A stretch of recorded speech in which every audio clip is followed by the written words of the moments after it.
suela dendrítica, suela dendrítica, lo que hace es reconocer la noxa y va a presentar el antígeno al linfocito T, ¿no? Al linfocito T. Este linfocito T lo que va a actuar es generar una memoria, va a generar una respuesta de memoria. Esta respuesta de memoria es para posteriores exposiciones ante esta noxa y para que el cuerpo sepa cómo actuar. Esto es lo que pasa normalmente ante una respuesta ante un antígeno o en este caso ante un alérgeno o una noxa. Ahora, en mi caso yo hablaré sobre la asma bronquial. En el caso del asma bronquial pasa exactamente esto, lo mismo, solo que lo que ocurre es que la célula dendrítica normalmente tiene un tiempo de vida muy corto, pero en el asma bronquial, bueno, en realidad es bastante complejo y una enfermedad heterogénea debido a la cantidad de fenotipos que se pueden presentar del asma. Y esto, bueno, involucra tanto tratamiento, esto cambia el tratamiento, cómo se presenta en el paciente la enfermedad. Aunque evidentemente hay ciertas manifestaciones clínicas que son obvias en la enfermedad. Ahora, ¿qué es lo que pasa? Como mencioné, normalmente la célula dendrítica tiene un tiempo de vida muy corto. ¿Qué es lo que pasa en el asma bronquial? En el asma bronquial va a intervenir un factor, va a ser el factor de crecimiento. El factor de crecimiento granulocítico, el factor de crecimiento granulocito macrófago, ¿sí? Esto va a actuar directamente sobre la célula dendrítica. ¿Qué va a pasar con la célula dendrítica? La célula dendrítica, este factor va a actuar en la célula dendrítica y lo que va a hacer es aumentar el tiempo de vida, aumenta su tiempo de vida. Por lo tanto, al aumentar el tiempo de vida de la célula dendrítica, está diciendo que esté más tiempo presentando antígeno al linfocito T. ¿Qué ocurre en el asma bronquial? En el asma bronquial tú vas a tener aquí tu, bueno, imagino que es el epitelio bronquial. Este linfocito T va a interactuar en el epitelio bronquial. Por esta interacción se van a liberar distintas interleucinas. Entre ellas, en interleucinas y otros componentes, como entre ellas tenemos la interleucina 5, interleucina 13, interleucina 25, interleucina 25, interleucina 33, la periodina,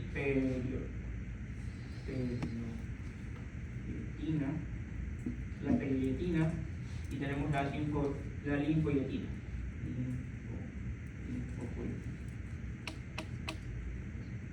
Entre estos factores, bueno, ¿esto qué va a permitir? En el asma bronquial, como mencionamos, el linfocito T va a interactuar con el epitelio bronquial, que en este caso, una vez que interactúa, lo que va a pasar es va a liberar interleucina 5, 13, 25, 33, la periodina y la linfoyetina. En este caso, estas, ¿qué van a hacer? Van a activar ¿a quién? Al linfocito T, al linfocito TH2. Este linfocito TH2, ¿qué es lo que va a hacer? Va a secretar dos interleucinas más, que son la interleucina 13 y la interleucina 33. Estas dos interleucinas que van a permitir, van a al mismo tiempo interactuar con la mucosa bronquial y lo que van a hacer es, en este caso, lo que van a hacer es interactuar, va a tener dos funciones principalmente. La primera función es aumentar la diferenciación celular.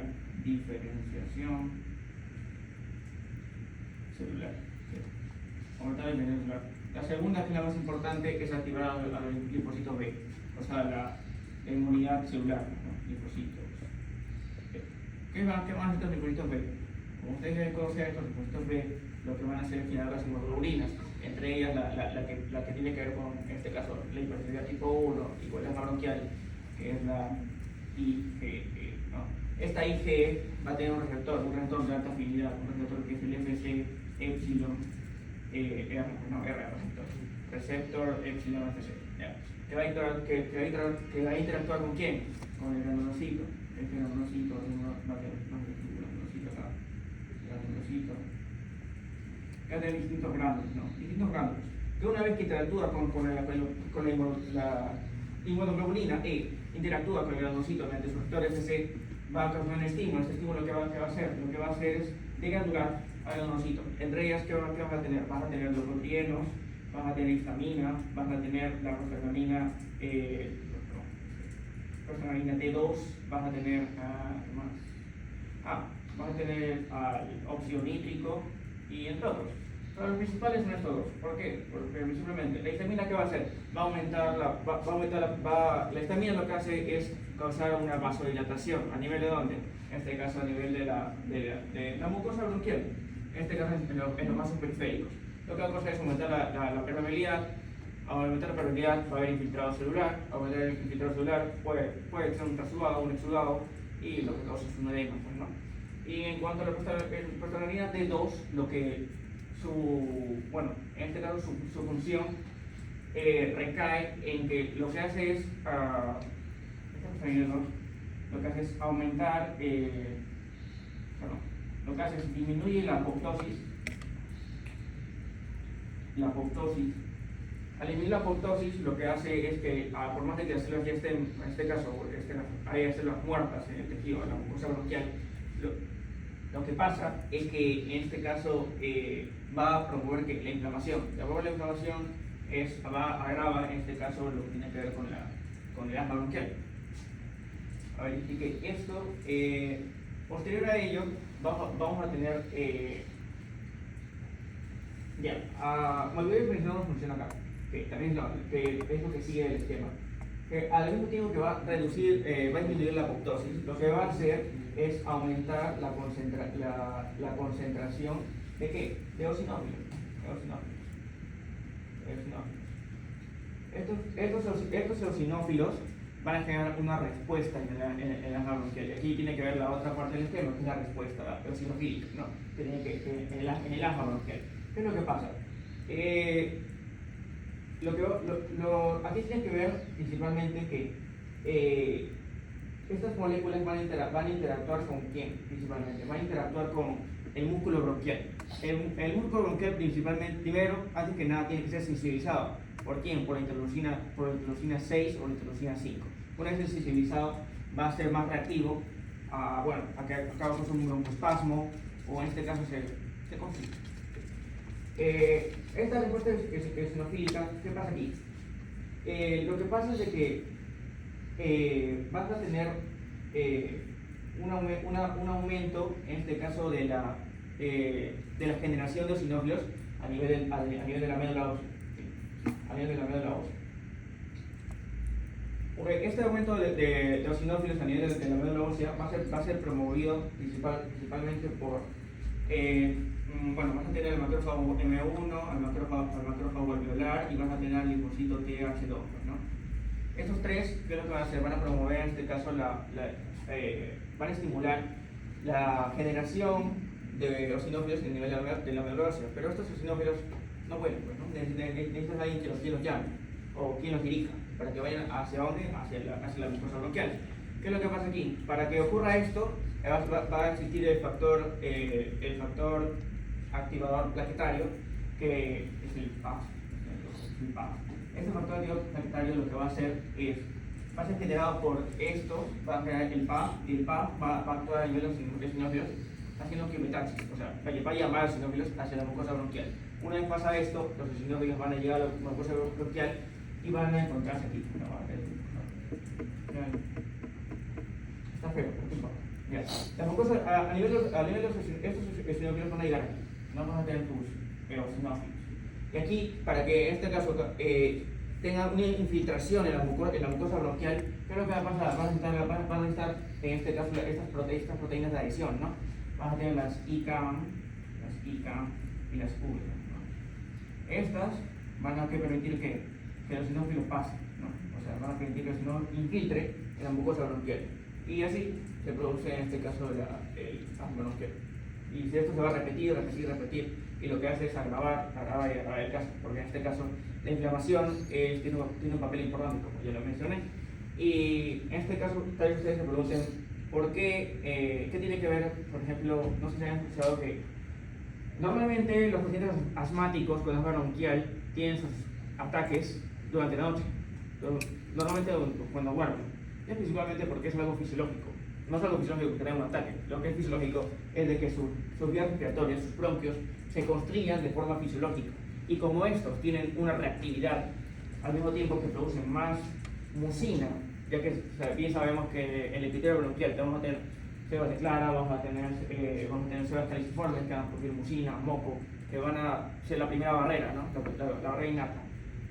Y si tú sumas esto, o sea, esta respuesta fisiológica que tiene el cuerpo al descansar, debido a una estimulación parasimpática, gracias a los receptores M3, en este caso, si tú sumas esto más un paciente que tiene asma bronquial, que va a tener broncoespasmos, y es el motivo que va a tener un problema obstructivo a nivel de las vías respiratorias inferiores, pues obvio que no va a poder respirar, pues, ¿no?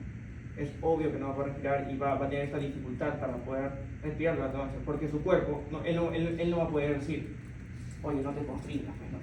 Y así. ¿Qué más? En cuanto a las manifestaciones clínicas, pues se saca todo de la explicación. Principalmente va a tener taquicardia, taquipnia. ¿Por qué? Porque es una respuesta fisiológica del cuerpo ante esta, bueno, no es una adaptación, pero es un estímulo dañino del cuerpo. Y lo que hace el cuerpo es tratar de sube el ritmo cardíaco, para en este caso haya mayor gasto cardíaco, mayores respiraciones para tratar de ganar más fío, haya una mayor fracción inspiratoria de oxígeno, sabiendo que en este caso el aire inspirado es solo un 21% del 100%, ¿no? Y bueno, básicamente eso es explicación fisiopatológica.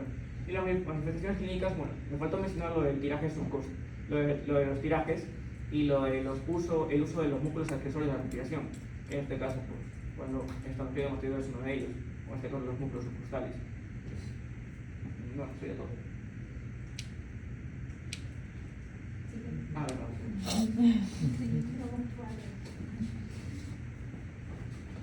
Bueno, ahora voy a hablar sobre la anafilaxia.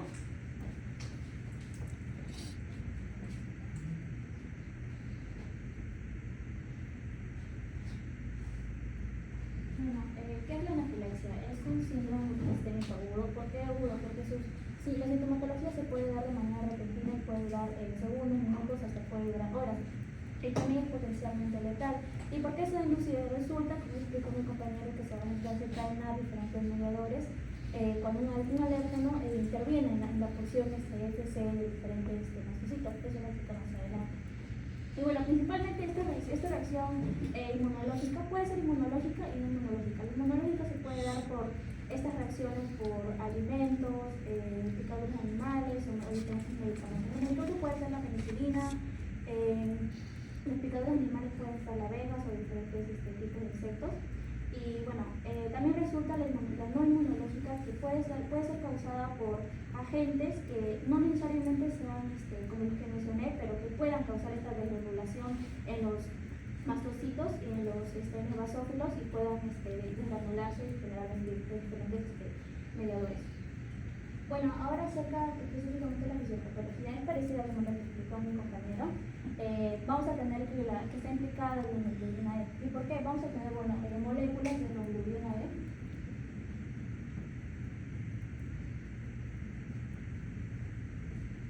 Estas tienen una característica de que principalmente, estas moléculas de hemoglobina E tienen una característica que principalmente se van a unir a la porción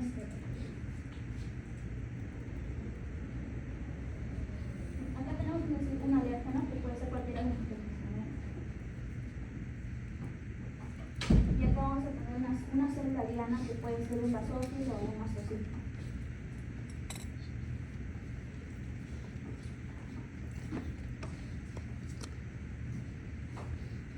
El basófilo y el mastocito va a expresar en su membrana celular una porción que se le llama FC, conocido compañero de FC epsilon R. Y que el alérgeno se va a unir al sitio de la acción, vamos a tener la molécula de hemoglobina E, que esa va a tener su porción FA, y ese alérgeno se va a unir al sitio de acción de la FA para así desencadenar esta reacción. Bueno, hay que resaltar de dónde proviene la hemoglobina E. Principalmente la hemoglobina E proviene de las células B. Principalmente esta es producida y secretada por la célula B. Y la célula B, ¿cómo induce? ¿Cómo provoca que sean producidas? Lo que pasa es que va a ser inducida a través del TH2 para que esta célula B confiera esa diferenciación para que pueda producir la hemoglobina tipo E. Bueno, ya hablamos de la fisiopatología. Ahora vamos a hablar de los diferentes mediadores que se van a desencadenar.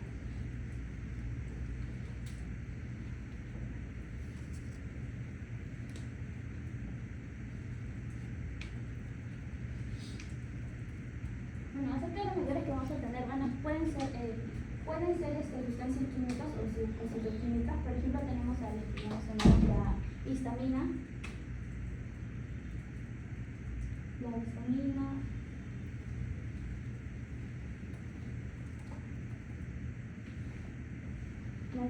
la quimasa, que estas principalmente van a tener una reacción de la anafilaxia porque ayudan a desencadenar esta respuesta de la hemoglobina E.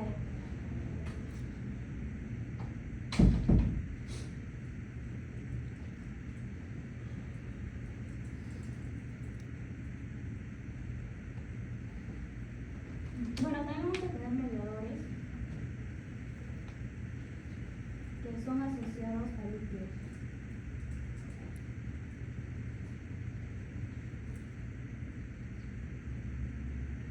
Por ejemplo, tenemos las prostaglandinas B2,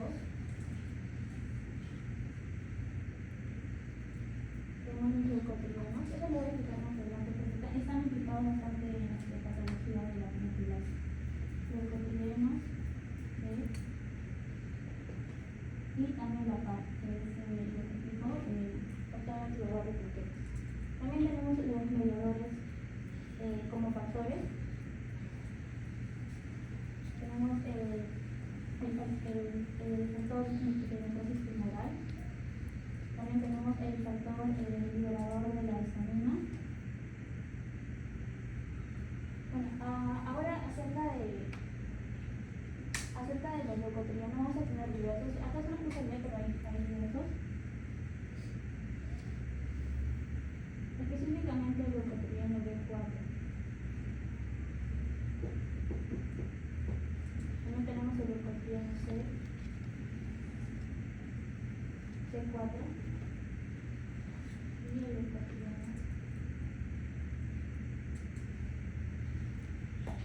D y E4.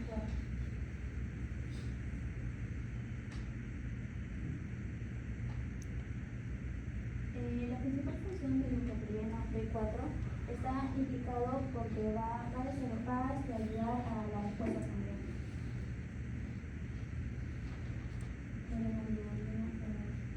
Y la C4 lo que la caracteriza porque si hay un aumento de una sobreexpresión de esta, lo que va a causar es que haya una mayor desregulación y por tanto una mayor liberación de los mediadores. Este es el caso en que se aumenta el leucotrieno C4.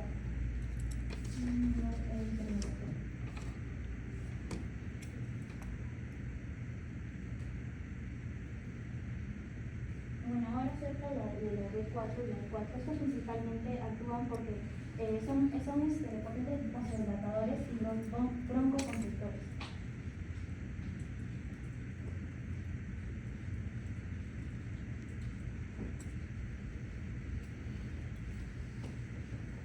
Bueno, ahora también tenemos los mediadores del ácido araquidónico. Ácido araquidónico.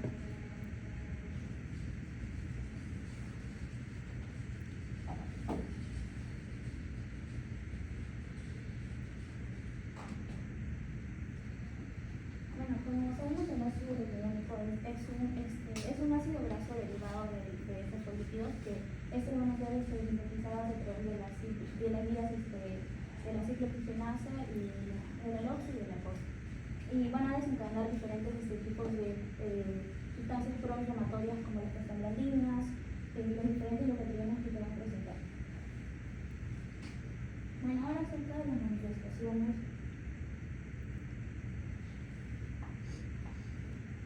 Acá voy a mencionar acerca de la histamina, porque puedo mencionar, he encontrado acerca de esto.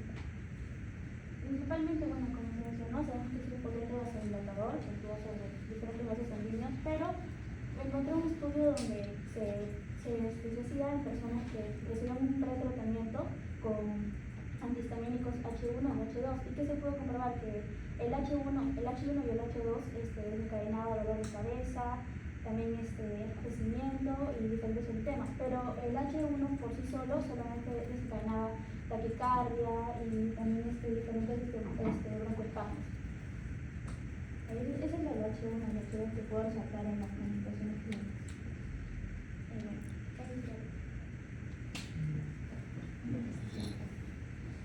Nomás si lo borro, ¿no? Sí, que la parte inicial en todo caso, si es que por ejemplo con mi imagino que ya apuntaron.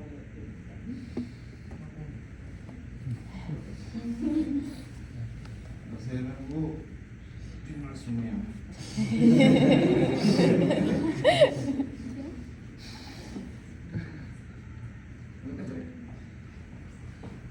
Bien.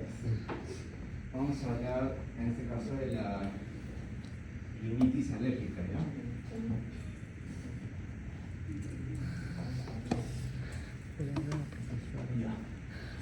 Básicamente esta enfermedad es de tipo hipersensibilidad tipo 1.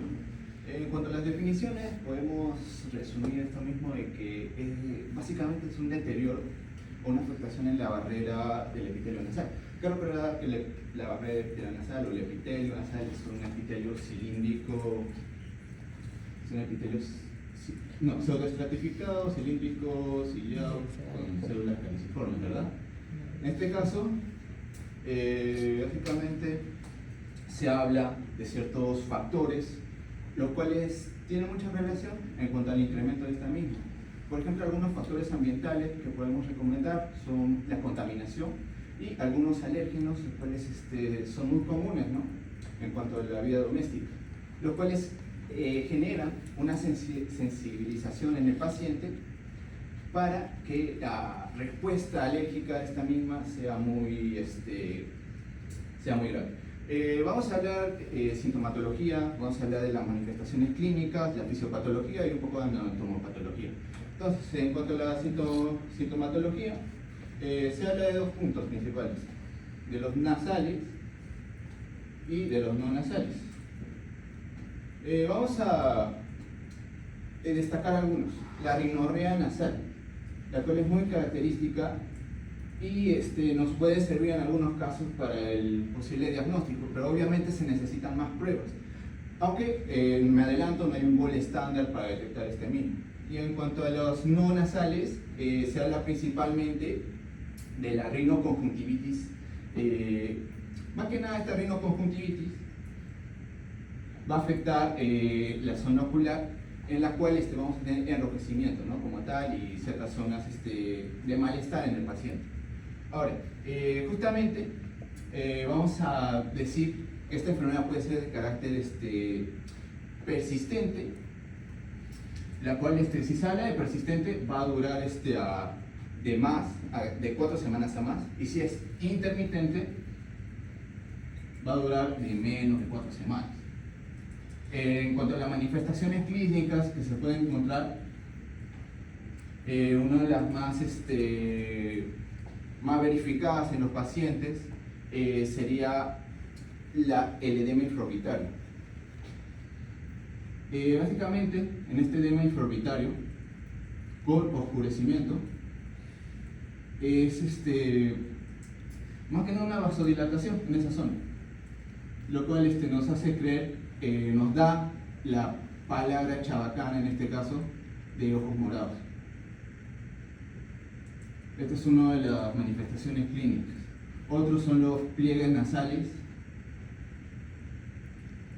lo cual se puede asemejar más que nada a lo que es el saludo alérgico, ¿no? En este caso el paciente tiende a tiende a limpiarse mucho con la mano, haciendo este tipo de saludos y provocando enrojecimiento en esa zona. En cuanto a la mucosa, se puede ver una mucosa pálida, matizada, y en los cornetes va a ser, no, mucosa azulada, y los cornetes van a ser más que nada, van a tener una secreción muy pálida. Bueno, relacionado a esto mismo, hay una prueba diagnóstica. La prueba diagnóstica es una prueba percutánea en la cual es muy parecida a la de la tuberculina. Básicamente se introduce un alérgeno a la zona de la piel, la cual va a crear una pápula, o en este caso va a crear una roncha. Esa roncha, si es mayor a los 4 milímetros, o mayor o igual, nos va a dar un indicio positivo a este tipo de rinitis positiva. Entonces, con lo visto anteriormente, vamos a proceder a hablar de la fisiopatología, ¿ya? Básicamente con la fisiopatología vamos a explicar la mayoría de las manifestaciones y síntomas encontrados en los pacientes. Ya, vamos a encontrar nuestro epitelio cilíndrico, ciliado, con células caliciformes. Se habla principalmente de un compuesto, un alérgeno principal, que es el del ácaro doméstico, o también en inglés HDM, de cual serán unas partículas. Estas partículas van a ingresar y van a ser percibidas en primera instancia, por las células presentadoras de antígenos. Estas células presentadoras de antígenos, una vez que captan al alérgeno, al antígeno, si podría decirlo, va a hacer que va a presentarlo al compañero. En este caso es el complejo mayor de histocompatibilidad tipo 2. Este complejo mayor de histocompatibilidad tipo 2 más el antígeno van a provocar una diferenciación en los linfocitos CD4. Linfocitos T CD4 vírgenes. Estos linfocitos T CD4 vírgenes van a pasar a diferenciarse a unos linfocitos TH2. Ahora, justamente estos linfocitos TH2 son muy importantes, pues volví a mencionar que en cuanto a la definición va a haber una sobreproducción de estos linfocitos TH2. Ahora, estos linfocitos TH2 van a segregar algunas citoquinas, las cuales van a ser principalmente las interleucinas. La interleucina tipo 4 y la interleucina tipo 3. Estas interleucinas van a afectar directamente al linfocito tipo B, el cual va a empezar a segregar anticuerpos contra el alérgeno, específicos contra el alérgeno, como la E, ¿no? Este va a llegar al receptor de alta afinidad, o también llamado FC epsilon R, el receptor de alta afinidad en los mastocitos, un mastocito, el cual esto mismo va a hacer que se active. Una vez activados los mastocitos, mastocito activado, va a hacer que esta misma genere 4 compuestos principales. Tiene mucho que ver con el asma. Olvidé mencionar una cosa más importante, pues en relación al asma se han abierto patrones de gravedad. Por ejemplo, si es que nuestro paciente, hablamos principalmente de uno leve, de uno moderado y de uno grave. Entonces, esto se basa en 4 criterios principalmente. El primer criterio, anomalías en el sueño. El segundo criterio sería rendimiento deficiente en cuanto a lo general. Y el segundo sería rendimiento escolar deficiente o rendimiento académico, ¿no? Y el último serían los síntomas persistentes. Si tiene básicamente uno de estos puntos, sería considerado leve. Pero si cuenta con 2 o más, va a entrar de grave a moderado. Ahora, en cuanto a algunas, claro, cuando el mastocito se activaba, ¿qué era lo que pasaba? Va a secretarse histamina, va a secretarse algunas proteasas, mediadores lipídicos. Ahora, es muy importante, estos dos principalmente tienen mucha relación con lo que es el asma. En cuanto a los mediadores lipídicos, ya sabemos, van a presentarse algunos problemas relacionados, vamos a mencionar uno, la fuga vascular. Y gracias a esta fuga vascular, por acción de las prostaglandinas, vamos a encontrar como tal la conocida rinorrea. En cuanto a la histamina se va a unir conjuntamente a los receptores de histamina tipo 1 en las zonas de nervios sensoriales, en la cual va a generar como tal el prurito. También encontramos receptores tipo 1 y tipo 2 en la mucosa. Como tal se va a generar lo que es la fuga de plasma. Y para finalizar con esto, fuga de plasma y la congestión vascular. Ahora, con todo lo mencionado, las TH2 son muy importantes también en este caso. Todo esto, lo que les he mencionado, es un inicio temprano, porque básicamente la rinitis alérgica va a tener dos estados. Uno que es de tipo temprano, a los primeros 20 minutos, y uno de tipo tardío, que este va a ser de 3 a 6 horas principalmente. En este tipo tardío, básicamente va a haber una secreción de interleucina, la de tipo 4 y la de tipo 5, los cuales van a promover a un factor, las VCAM, o los patrones de adhesión vascular, los cuales van a verse aumentados. Con esto mismo va a haber una mayor infiltración inflamatoria. Además, por parte de los endocitos, por parte de los fibroblastos, estos van a generar algunas eotoxinas, o también conocidas como las TAC, los cuales van a generar que más que nada hay un ingreso de las células inflamatorias desde la periferia vascular. En cuanto a la anatomopatología, las TH2, como dije, son muy importantes. Van a generar que las uniones ocludens entre estas células, entre las células pseudoestratificadas, sean rotas, permitiendo un mayor ingreso. Ahora, ¿qué pasa acá? Lo que va a pasar es que va a haber una cierta respuesta, los pólipos nasales, los cuales se pueden ver en la microscopía. Estos pólipos nasales básicamente va a ser como ciertos conjuntos encontrados, los cuales tienen conjuntos del resto de epitelio nasal, rodeando zonas edematizadas e inflamatorias. Y estos pólipos nasales básicamente van a también darnos un indicio, si es que se hace una biopsia, de una posible rinitis alérgica. Y bueno, pasamos por el compañero.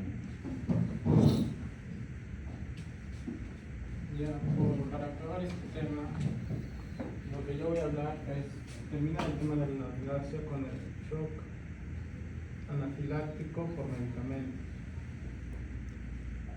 Y este es relevante debido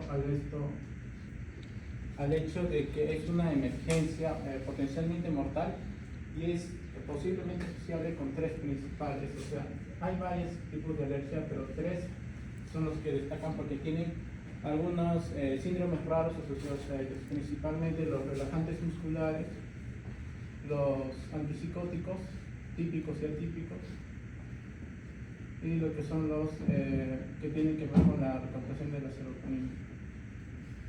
Comúnmente se habla de que, por ejemplo, los antibióticos, hay una alergia a la penicilina y a los derivados como la ampicilina y todos ellos, y por eso es que se tiene que evaluar lo que es la posible alergia antes de hacer una suministración de un fármaco. Pero estos tres destacan principalmente que uno, los relajantes musculares tienen entre sí al rocuronio, al becuronio y a la succinilcolina.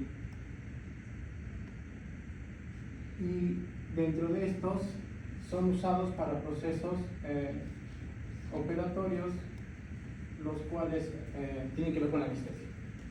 Normalmente el rocuronio, el becuronio y la succinilcolina, al ser relajantes musculares, actúan a nivel de lo que son los receptores nicotínicos y son unos antagonistas que pueden clasificarse en dos: los que son rocuronio y becuronio, que son los no despolarizantes, y lo que es la succinilcolina, que es un antagonista despolarizante. Entre ellos destaca ¿por qué? Porque la succinilcolina se asocia con uno de los síndromes a evaluar más importantes, que es la hipertermia maligna, mientras que el rocuronio y el becuronio engloban una serie de fármacos asociados a la anestesia que tienen mayor incidencia, siendo el primero la succinilcolina con un 30% de incidencia, lo que es respecto a la generación de una posible alergia. Le sigue el rocuronio y de ahí llega el mecuronio. Todos estos son evaluados en distintos países para ver su posible efecto a lo que es la hora de realizar las anestesias. Y esto se debe principalmente a que rocuronio y mecuronio tienen compuestos amínicos.